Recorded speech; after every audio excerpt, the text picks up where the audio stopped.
think she was like that. I always thought that she was a good girl, but she fell asleep behind a couch at the Central Town and had someone else's keys with her and the high-heel shoes of a friend. They just went off to go and get a drink, came back, called fire. Classic. She woke up at 5 in the morning. Jurassic. Which is all well. So, I mean, first and foremost, I mean, playing such an iconic Welsh character. Impressive. I mean, yeah, ridiculous. I mean, it's this sort of beautiful double-edged sword, really. You know, you get the opportunity to play. You know, you die to play this part, and then when you get it, you're like, oh my god, I've got to play this part. And you know, there's not that many Welsh people, let alone Welsh iconic literary figures. So him being probably our most prominent, I felt an enormous pressure to sort of get it right, or at least try my best to get it right. I mean, one of the things about the character is there's all sorts of different sides to the character, and it was Bacall himself saying, well, he's famous for being like that.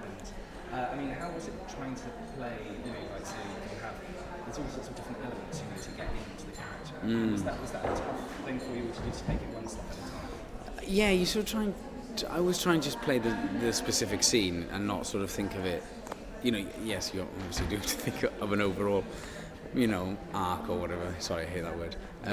But yeah, you just have, I'd always tried to be just true to the scene, because I think from the research I did, Thomas was like that. He very much lived in the moment, and the sort of term that came up again, time and time again in the research, was he was very childlike, having been very, quite spoilt by his mother.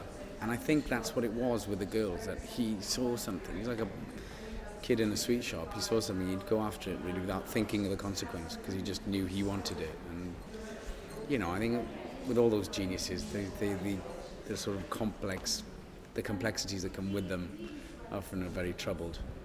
And how was it having both Sienna and Kira falling after you? I mean, even if you're on set and just sort of doing a scene, is it just like,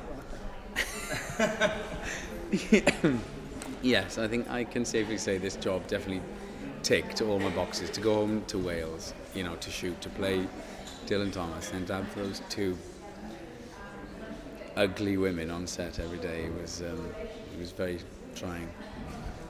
Now, you all live together, so, I mean, how was that dynamic compared to the dynamic in the film?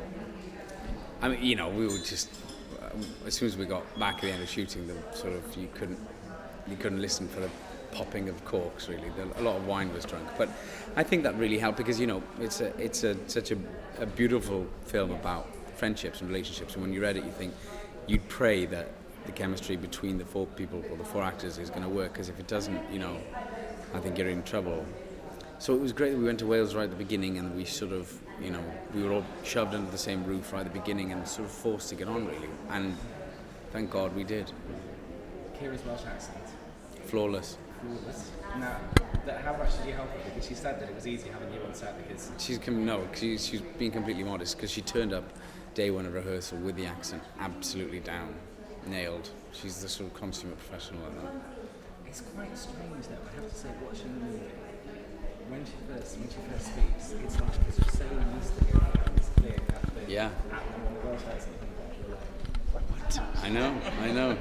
Brilliant. Was that a similar reaction to what you I remember the first day of rehearsals, I just sort of, went, oh my God, this sort of, Welsh accent came out of her. I was like, bloody hell.